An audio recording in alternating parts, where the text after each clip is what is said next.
नमस्कार, सुदर्शन न्यूज देख रहे हैं आप। मैं हूं आपके साथ दिव्या सिंह। ग्राउंड जीरो में स्वागत है आप सभी का। इस बुलेटिन में तमाम देश दुनिया की बड़ी खबरें हम आप तक पहुंचाएंगे और इन तमाम खबरों पर हमारे साथ अलग अलग जगह से ग्राउंड जीरो से रिपोर्टर्स जुड़ेंगे, ब्यूरो चीफ जुड़ेंगे। पहली खबर की ओर रुख करते हैं। पहली खबर महाराष्ट्र से है। आपको बता दें कि प्रधानमंत्री नरेंद्र मोदी का आज महाराष्ट्र दौरा है और इस दौरान पालघर में 76,000 करोड़ के प्रोजेक्ट का शिलान्यास करने वाले हैं। मुंबई में ग्लोबल फिटनेस फेस्ट का शिलान्यास करेंगे और उसमें शामिल होंगे 218 फिशरीज प्रोजेक्ट का उद्घाटन करेंगे प्रधानमंत्री नरेंद्र मोदी। तो ये बड़ी जानकारी हम आप तक महाराष्ट्र से पहुंचा रहे हैं। वहीं दूसरी खबर झारखंड से है। आपको बता दें कि आज बीजेपी में शामिल होंगे चंपई सोरेन। दोपहर 2 बजे सदस्यता ग्रहण करेंगे चंपई सोरेन। धुरवा के शहीद मैदान में कार्यक्रम आयोजित किया गया है और इस कार्यक्रम में भी शामिल होंगे। आपको बता दें कि असम के मुख्यमंत्री हिमंत बिस्वा शर्मा इस दौरान मौजूद रहेंगे। अब तीसरी खबर की ओर रुख करते हैं। तीसरी खबर दिल्ली से है, जहां पर हिंदू आस्था को ठेस पहुंचाने की साजिश रची गई है। मंदिर के सामने जिहादियों ने मुर्गा काटा है। कृष्ण भगवान मंदिर के सामने जिहादियों का ये आतंक देखने को मिला है। विकासपुरी नाला रोड का ये पूरा मामला बताया जा रहा है। अब अगली खबर और चौथी खबर गाजियाबाद से है। आपको बता दें कि गाजियाबाद में नाबालिग के साथ दुष्कर्म की घटना को अंजाम दिया गया है। 4 युवकों ने वारदात को अंजाम दिया है। स्थानीय लोगों में आक्रोश देखने को मिल रहा है। आरोपियों की गिरफ्तारी और फांसी की मांग यहां पर की जा रही है। राम प्रस्था विवेक विहार का यह पूरा मामला बताया जा रहा है। हालांकि इस पूरे मामले में 3 आरोपी की गिरफ्तारी हो चुकी है। 1 आरोपी फरार बताया जा रहा है। अब अगली खबर की ओर रुख करते हैं। अगली खबर फतेहपुर से है। आपको बता दें कि यूपी के फतेहपुर में बुलडोजर एक्शन देखने को मिला है। आपको यह भी जानकारी दे दें कि गैंगस्टर हाजी रजा पर यह बड़ा एक्शन हुआ है और अवैध बिल्डिंग पर बुलडोजर की कार्रवाई की गई है। नगर पालिका की जमीन पर यह बिल्डिंग बनी थी। बीजेपी नेता की शिकायत पर जांच हुई थी और नगर पालिका की जमीन पर सपा नेता का यह कब्जा था, जिसके बाद अब इस पर बुलडोजर की कार्रवाई हुई है। अब पांचवी खबर की ओर रुख करते हैं। पांचवी खबर मध्य प्रदेश से है, जहां पर मध्य प्रदेश में जिहादियों ने सनातन को लिखा बलात्कार। आपको बता दें, सोशल मीडिया पर सनातन के बारे में अपशब्द लिखा गया है। 18 अगस्त को जिहादी अयान खान ने किया था पोस्ट। पूरे मामले की जांच कर रहे एडिशनल एसपी। तो ये बड़ी जानकारी हम आप तक पहुंचा रहे हैं, जहां पर सनातन धर्म का हिंदू धर्म को ठेस पहुंचाने की साजिश यहां पर जिहादियों के द्वारा की गई है।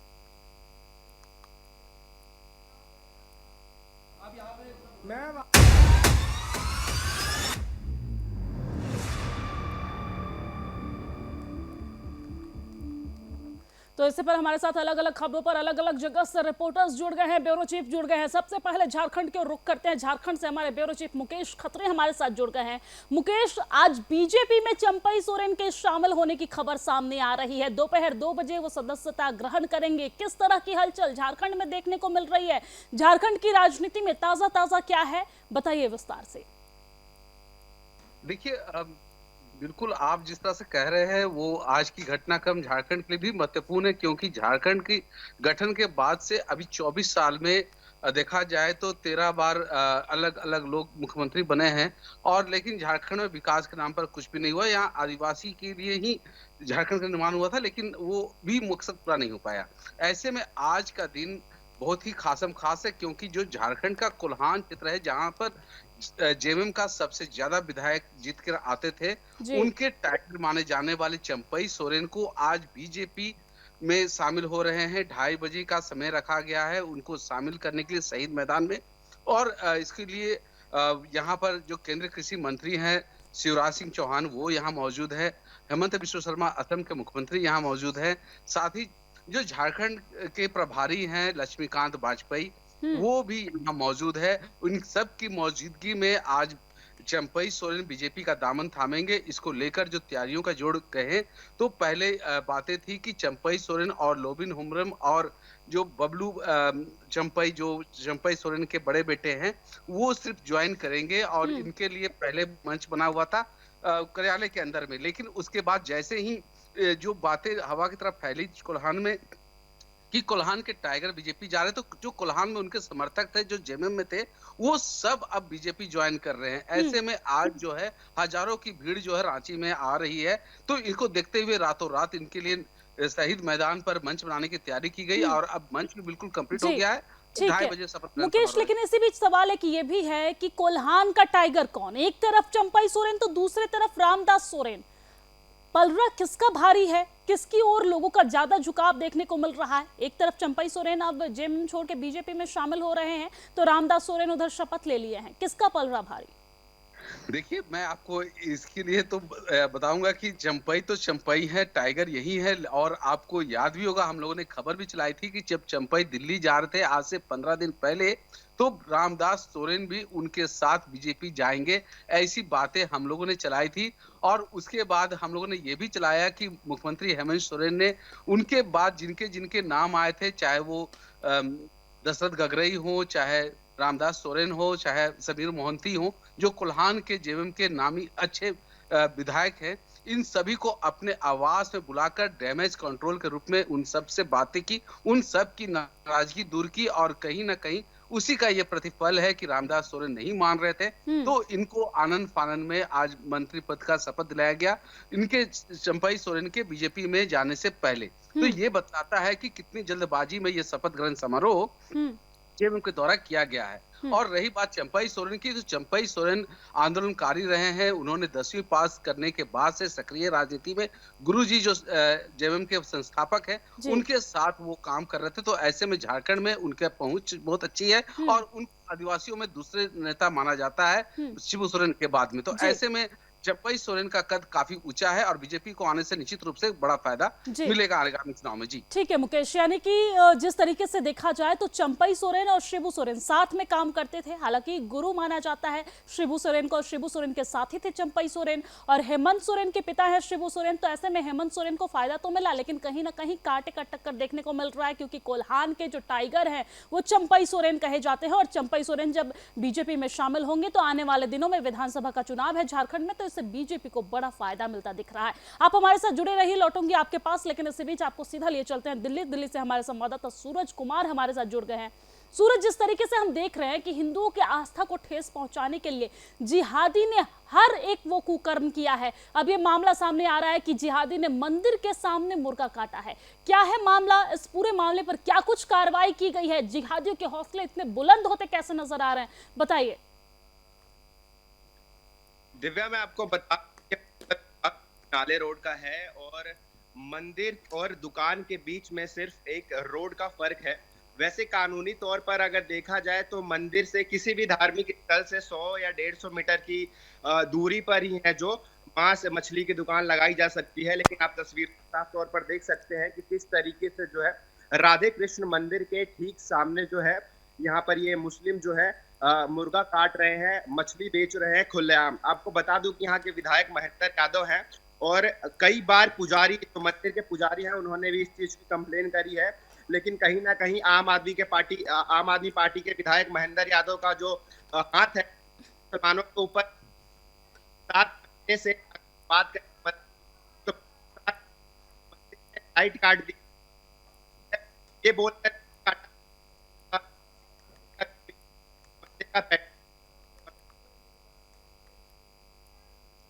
सूरज, आपकी आवाज हमें नहीं मिल पा रही, एक बार फिर से आपसे संपर्क करने की कोशिश करेंगे। लेकिन हम आपको बता दें कि लगातार जहां आम आदमी पार्टी की तरफ से तमाम घोटाले की खबर तो सामने आ ही रही है, लेकिन अब जो खबर सामने आ रही है, आम आदमी पार्टी, हमने देखा कि अमूमन जब अरविंद केजरीवाल जेल से निकलते हैं या फिर जब वो बाहर आते हैं कुछ दिनों के लिए चुनाव प्रचार के लिए, या फिर आम आदमी पार्टी के तमाम नेता जो हैं या फिर बड़े चेहरे हो, वो हनुमान मंदिर जाकर तो पूजा अर्चना करते हैं, लेकिन जब उनके कान तक खबर जाती है कि राधा कृष्ण मंदिर के सामने यहाँ पर इस तरीके से मांस मछली बेचा जाता है, इसकी शिकायत पुजारी के द्वारा भी की जाती है, लेकिन उस पर कोई कार्रवाई सामने नहीं आई है। लौटूंगी आपके पास। सृजन शुक्ला हमारे साथ गाजियाबाद से लगातार जुड़े हुए हैं, गाजियाबाद आपको ले चलेंगे। सृजन, जिस तरीके से गाजियाबाद में नाबालिग के साथ दुष्कर्म का मामला सामने आया है, इस पूरे घटना के बाद ग्रामीणों में तो आक्रोश है ही, लेकिन इस पूरे घटना में 4 युवक ने वारदात को अंजाम दिया, जिसमें 3 को गिरफ्तार किया गया है, 1 फरार बताया जा रहा है। मामले में अपडेट क्या है? सबसे पहले अपडेट बताइए, घटनाक्रम क्या है, घटनाक्रम बताइए। जी दिव्या, आपको बता दें कि जो ये घटना घटित हुई है, जो एक नाबालिग बच्ची के साथ बलात्कार दुष्कर्म किया गया है, इस मामले में जब हिंदू संगठन इकट्ठा होने के बाद आंदोलन रद्द जब हुआ, जब आंदोलन किया, प्रयास किया, तो उनके ऊपर लाठीचार्ज कर दिया गया और वहां से भगा दिया गया। उसके बाद जब इतना आक्रोश देखने के बाद तब जाकर कहीं ना कहीं गाजियाबाद प्रशासन ने उन 3 आरोपियों की गिरफ्तारी की है। गिरफ्तार कर अभी थाने में ही रखा गया। अभी उनके ऊपर कोई कार्रवाई नहीं की है, कोई भी प्रकार का अभी जेल वगैरह कोई अभी ऐसा प्रकट सामने नहीं आया है। फिलहाल अभी प्रशासन भी मौन है। बाकी शांति व्यवस्था बनाने के लिए जगह जगह पुलिस की एक लंबी कतारें लगी हुई हैं। जगह जगह हर चौकी, हर चौराहे पर, हर नुक्कड़ पर प्रशासन जो है पूरी तरह से तैनात है। पूरी पुलिस की भारी बल वहां पर मौजूद है। ऐसे में जब आपको बता दें कि हिंदू संगठन जब वहां पर थाने का घेराव किया, इंसाफ मांगने गया, दलित बेटी के रेपिस्टों को फांसी मांगने की जब ऐसा कहा गया, तो वहां पर प्रशासन ने उन्हें ये कहते हुए भगा दिया वहां से। उनके ऊपर लाठीचार्ज किया गया कि क्या तुम्हारे घर की बहन बेटियां हैं। तो आखिर प्रशासन कहीं ना कहीं, प्रशासन को भी लगता है कि प्रशासन के ऊपर भी कहीं ना कहीं से दबाव बनाया जा रहा है इस मामले को दबाने का। नहीं तो इस तरह से गाजियाबाद प्रशासन नहीं करती, क्योंकि क्या ये सवाल उठता है कि उत्तर प्रदेश में जिस तरह से प्रशासन का कहना ये कहां तक सही है कि हिंदुओं से, हिंदू संगठनों से अगर न्याय मांगने आए तो उसे कहा जा रहा है कि तुम्हारे घर की बहन बेटियां नहीं। ताकि जब हर घर में बहन बेटियां बलात्कार के शिकार होंगी तब जाकर प्रशासन संज्ञान लेगी। प्रशासन अभी फिर पूरी तरह से वहां पर मुस्तैद है। जगह जगह नुक्के नक्के पर प्रशासन खड़ी है। हालांकि लोगों को इकट्ठा भी नहीं होने दे रही। जितने हिंदू संगठन वाले सोच रहे हैं कि नहीं इकट्ठा होकर के अपनी बात को रखें, उनके बात को नहीं रखने दिया जा रहा है। वहीं पीड़ित परिवार की बात करें तो बिल्कुल बहुत ज्यादा डरा और सहमा हुआ है। उनको डर है कि, उनका कहना है कि अगर इन जिहादियों को, इन आरोपियों को अगर सलाखों के पीछे नहीं भेजा गया, इनको फांसी नहीं दिया गया, तो ये बहुत ज्यादा दिन तक हम भी जीवित नहीं रहेंगे। भविष्य में हमारे साथ भी कुछ भी दुर्घटना घटित हो सकता है। हालांकि उस मोहल्ले के सभी लोग जो घबराए हुए हैं कि किस तरह से हिंदुओं के राज्य में हिंदू ही सुरक्षित नहीं है। जी, लेकिन सृजन यहाँ से देखा जाए तो सांसद जो है वो बीजेपी के हैं और बीजेपी तमाम बड़ी बड़ी बातें करती है हिंदुओं को लेकर, लेकिन यहाँ पर सांसद की ओर से क्या कुछ रोक है? क्या सांसद की ओर से कार्रवाई का आश्वासन नहीं दिया गया है? क्या सांसद की ओर से जो पीड़ित परिजन है उनसे मुलाकात नहीं हुई है? कुछ नहीं है, ना तो वहाँ के सांसद आए हैं पतानी, और ना तो पार्षद आए हैं, ना तो कोई आया। अभी यहाँ तक कोई पॉलिटिकल नेता किसी भी पार्टी के वहाँ पर नहीं पहुंचे हैं। पीड़ितों का ऐसा कहना, पीड़ितों से बात करने का प्रयास किया तो उनका कहना है कि अभी तक कोई सांसद, कोई पार्षद, कोई वहाँ का जो पॉलिटिकल नेता है वो कोई नहीं आया। सिर्फ अगर उतरा है कोई उनके समर्थन में तो हिंदू संगठन उतरकर सामने आया है, जिनके ऊपर कल लाठियां बरसाई गई। उसके बाद से हिंदू संगठन भी डरा हुआ है। उनका कहना है कि बाद में लगातार वो भी वीडियो रिकॉर्डिंग कर रहे हैं और लगातार उनका कहना है कि कहीं न कहीं ये बाद में हमारे ऊपर कार्रवाई करके हमें भी जेल में डालने का प्रयत्न करेंगे। हिंदू संगठनों का कहना है कि जो कबाड़ी, जो 3 जिहादी थे, इससे पहले भी बलात्कार जैसी वारदात को अंजाम दे चुके हैं। इसलिए उनका हौसला बुलंद आता नजर आ रहा है, क्योंकि प्रशासन वहां पर कोई कार्रवाई नहीं करती। उनका कहना है कि जिस कबाड़ी केवल न कबाड़े का कार्य करते थे, इनका न तो पता है, न तो कहाँ के रहने वाले, कुछ नहीं पता है। जिस समय ये उस लड़की का बलात्कार की, उस समय उसके घर पर कोई नहीं था, क्योंकि गरीब लोग हैं और अपने काम के लिए बाहर जाते हैं। उस समय ये नाबालिग बच्ची अपने एक 8 साल के बच्चे के साथ खेल रही थी। अचानक पीछे के दरवाजे से एक जिहादी अंदर घुसता है। उसके 3 जिहादी साथी बाहर रेकी करते हैं, बाहर निगरानी करते हैं कि कोई अंदर आ न जाए। वो अंदर आने के बाद उस लड़की के साथ दुष्कर्म करता है, सभी दरवाजे बंद करके दुष्कर्म करता है। उसके बाद वहां पर एक और बच्चा रहता है 2 से 3 साल का। उससे कहता है कि अगर तुमने किसी को बताया तुम्हें, तुम्हारे और तुम्हारे पूरे परिवार को जान से मार देंगे। और उसके बाद जब कबाड़ी के यहाँ से प्रशासन ने दबिश डाली, जब प्रशासन ने कबाड़ी का दुकान खोला, कबाड़ी का दुकान देखा तो उसमें एक बेल्ट बना हुआ था। एक बेल्ट में तो कारतूस होते हैं, काफी कारतूस भी मिले हैं। जी सृजन, क्या इस पूरे मामले पे आपने पुलिस प्रशासन से बात करने की कोशिश की है? कि आपने सवाल किया है कि शांति व्यवस्था कायम रखने के लिए वो सड़क पर तो उतर गए हैं, लेकिन न्याय के लिए क्या कुछ कदम उनके द्वारा उठाया गया? 3 लोगों की गिरफ्तारी हुई है, एक युवक क्यों फरार है, कहाँ है वो, उसकी गिरफ्तारी के लिए क्या कुछ अभी तक किया गया है? जो 3 युवक गिरफ्तार किया गया उसके ऊपर क्या कुछ कार्रवाई की गई है?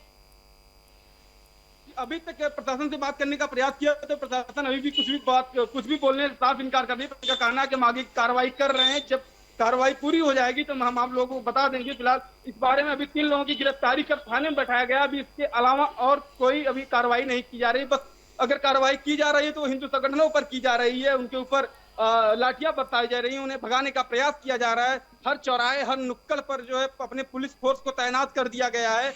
और यहाँ तक कि 2 से 3 लोगों को इकट्ठा होकर, खड़े होकर बात भी नहीं करने दिया जा रहा है। अगर इस बार फिर एक बार हिंदू संगठन प्रयत्न किए कि नहीं जाने का, कि हम लोग इकट्ठा होकर के एक बार फिर थाने पर जाकर बातचीत करने का प्रयास करते हैं कि कब इंसाफ मिलेगा। तो प्रशासन लगातार उन्हें भगाने का प्रयास कर रही है। जिस तरह से आप देख सकती हैं, यहाँ प्रशासन के अलावा कोई भी व्यक्ति यहाँ पर दिखाई नहीं दे रहा है। क्यों? क्योंकि प्रशासन का इन लोगों के अंदर बहुत बड़ा भय हो गया है। लोगों को एक खदेड़ खदेड़ कर भगा रहे हैं वहां। अभी फिलहाल अभी तक ये आगे की कोई कार्रवाई इन्होंने नहीं किया है। अभी इनका कहना है कि जांच चल रही, जांच पूरा होते ही हम आपको सूचित कर देंगे। सृजन, देखा जाए तो जिस देश में बेटी बचाओ बेटी पढ़ाओ की बात की जाती है, उसी देश में बेटियां जो है सुरक्षित नहीं है। और जब बेटियों के साथ अन्याय होता है तो यहाँ पर सबसे बड़ा सवाल शासन पर उठता है, प्रशासन पर उठता है। यहाँ के तमाम जो नेता हैं वोट मांगने के लिए तो गली गली घूमते हैं, लेकिन आज जब इस तरह की स्थिति आई है तो किसी भी नेता के द्वारा यहाँ पर जाकर पीड़ित के परिजनों से बात करने की कोशिश नहीं की गई। प्रशासन को जिसके ऊपर कार्रवाई करनी चाहिए उस पर कार्रवाई न करके यहाँ पर हिंदू संगठन पर कार्रवाई की जा रही है। इस पूरे मामले के बाद ग्रामीणों का क्या माहौल है, उस इलाके में क्या स्थिति इस वक्त देखने को मिल रही है? जी, इस पूरे घटना के बाद इलाके में क्या स्थिति देखने को मिल रही है, ये भी आपसे जानने की कोशिश करेंगे हम। अब आपको सीधा लिए चलते हैं फतेहपुर से हमारे संवाददाता राहुल मिश्रा हमारे साथ जुड़े हुए हैं। राहुल, जिस तरीके से यूपी के फतेहपुर में बुलडोजर का एक्शन देखने को मिला है, गैंगस्टर हाजी रजा पर ये बड़ा एक्शन किया गया है, मामला क्या कुछ है, क्या कुछ कार्रवाई यहाँ पर की गई है, किस तरह की स्थिति इस वक्त ग्राउंड जीरो पर देखने को मिल रही है, बताइए। देखिए, मैं आपको बता दूं कि थोड़ा सा अगर इस मामले से इतर होकर के चले तो चाहे रामनगरी अयोध्या हो, वहां पर भी एक सपा का नेता पकड़ा जाता है जो नाबालिग से दुष्कर्म करने सामने आ जाता है। कानपुर में भी एक 72 वर्ष का मौलाना सामने आ जाता है जो नाबालिग से दुष्कर्म करता है और पकड़ा जाता है। ऐसे ही बीते दिनों कानपुर में एक और मामला हो जाता है। ऐसे कई जिले हैं जहां पे ऐसी तस्वीर आती है। ये जो तस्वीर सामने आ रही है हाजी रजा की, हाजी नाम तो जुड़ा है लेकिन कर्म कुछ अलग थे। ये मामला 2022 से अधीन था। जो वहां के जिला मजिस्ट्रेट है उनकी पीठ से ये मामला देखा जा रहा था। नगर पालिका की जमीन पर शॉपिंग कॉम्प्लेक्स एक पॉश रोड पर, पॉश इलाके पे बनाया जाता है। तो नगर पालिका उसके पूरे दस्तावेज खंगालती है और हाजी रजा को मौका देती है कि आप आकर के अपनी सारे प्रश्नों के उत्तर दीजिए। अगर इस चीज से स्पष्ट हो जाएगा कि ये जमीन हाजी रजा की है तो ये जो शॉपिंग कॉम्प्लेक्स उन्होंने बनाया था इसको जमींदोज नहीं किया जाएगा। 10 थाना क्षेत्र की पुलिस पहुंचती है। सुबह 8 बजे 2 बुलडोजर होते हैं, भारी संख्या पे पीएसी के जवान होते हैं और 2 बुलडोजर के सहारे इनका ये आशियाना शॉपिंग कॉम्प्लेक्स जमींदोज कर दिया जाता है। किसी भी प्रश्नों का उत्तर नहीं दे पाते हैं। और हम बता दें कि लोकसभा चुनाव में इन्होंने, हाजी रजा ने, आपराधिक गतिविधि होने के बावजूद, गैंगस्टर की धारा लगने के बावजूद, भू माफिया की धारा लगने के बावजूद, तमाम हिस्ट्री शीटर के साथ संपर्क होने के बावजूद इन्होंने प्रधानमंत्री नरेंद्र मोदी के ऊपर टिप्पणी की थी। सांसद के चुनाव के समय इन्होंने टिप्पणी की थी। ये 2022 से ही रडार पे थे। जब सारे साक्ष्य इनके विपरीत हो जाते हैं, इनके पास प्रश्नों के उत्तर नहीं होते हैं, तब जाकर के ये कार्रवाई होती है। बाबा का बुलडोजर इनके शॉपिंग कॉम्प्लेक्स पे आकर के इसको जमींदोज कर देता है। ठीक है, लौटूंगी अगर लेकिन जी, ठीक है, लौटूंगी राहुल, लौटूंगी आपके पास। लेकिन आपको बता दें कि जहां पर एक तरफ फतेहपुर में इस तरह की घटना को अंजाम दिया जाता है तो सपा का नेता है तो इस पर बुलडोजर की कार्रवाई जरूर हो रही है, लेकिन गाजियाबाद जो है वो यहीं पे है। लेकिन गाजियाबाद में जब इस तरह का घटनाक्रम होता है तो यहाँ पर जिहादियों पर कोई भी कार्रवाई होती नजर नहीं आ रही है। लौटूंगी आपके पास। हमारे साथ रामस्वरूप शर्मा, ब्यूरो चीफ हमारे मध्य प्रदेश से लगातार जुड़े हुए हैं। रामस्वरूप, देखा जाए तो मध्य प्रदेश में भी जिहादियों का आतंक जारी है। जिहादियों ने सनातन को बलात्कार लिखा है। सोशल मीडिया पर इस तरह के अपशब्द लिखने के बाद जिहादियों के ऊपर क्या कुछ कार्रवाई हुई है? देखिए, एक जिहादी तत्व के द्वारा सोशल मीडिया पर सनातन धर्म को बलात्कार लिखा गया, ये अपने आप में बहुत बड़ी सनातन धर्म की बेइज्जती है। जब भी कहीं किसी धर्म विशेष के ऊपर कोई व्यक्ति, अगर कोई हिंदू व्यक्ति, कोई सनातनी व्यक्ति अगर कोई टिप्पणी करता है तो पूरे देश भर में बवाल आ जाता है और जितने वामपंथी, सेकुलर और जो विपक्ष के नेता हैं उनके पेट में दर्द होने लगता है, वो उटपटांग बयान देने लगते हैं। लेकिन इतनी बड़ी टिप्पणी, सनातन धर्म को बलात्कार कहा गया है और अभी तक विपक्ष की तरफ से और दूसरे जो वामपंथी, सेकुलर और तथाकथित जो असदुद्दीन ओवैसी जैसे जो नेता है उनका अभी तक इस पूरे मामले को लेकर कोई बयान नहीं आया है। ये मामला मध्य प्रदेश के सिवनी का है। यहाँ एक जिहादी के द्वारा सनातन धर्म को बलात्कार कहा गया था और इसकी शिकायत भारतीय जनता पार्टी के कार्यकर्ता के द्वारा स्थानीय थाने में की गई थी, जिस पर उस आरोपी को बंद किया गया था। और जब उस पूरे मामले की जानकारी लेने के लिए भारतीय जनता पार्टी के कुछ कार्यकर्ता थाने पहुंचते हैं तो पुलिस के जवान उस व्यक्ति के साथ किस तरह का व्यवहार करते हैं, उसकी जो बानगी है वो सुदर्शन न्यूज की टेलीविजन स्क्रीन पर हमारे दर्शक देख रहे हैं। उस व्यक्ति के साथ न केवल बदसलूकी की जाती है, बदतमीजी की जाती है, बल्कि अपशब्दों के प्रयोग के साथ हाथापाई तक कर दी जाती है। कैमरे के मूवमेंट को हटाने की कोशिश पुलिस करती है। इस पूरे मामले की शिकायत जब जिला पुलिस एसपी से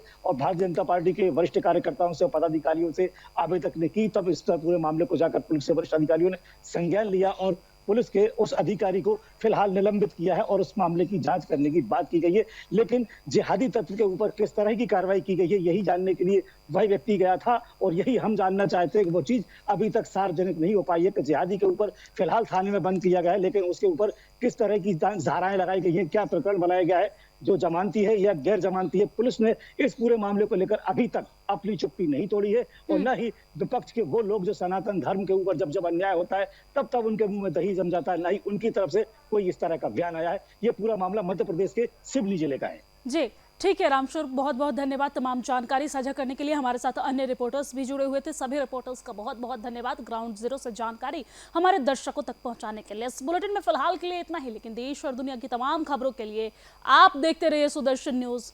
जय हिंद।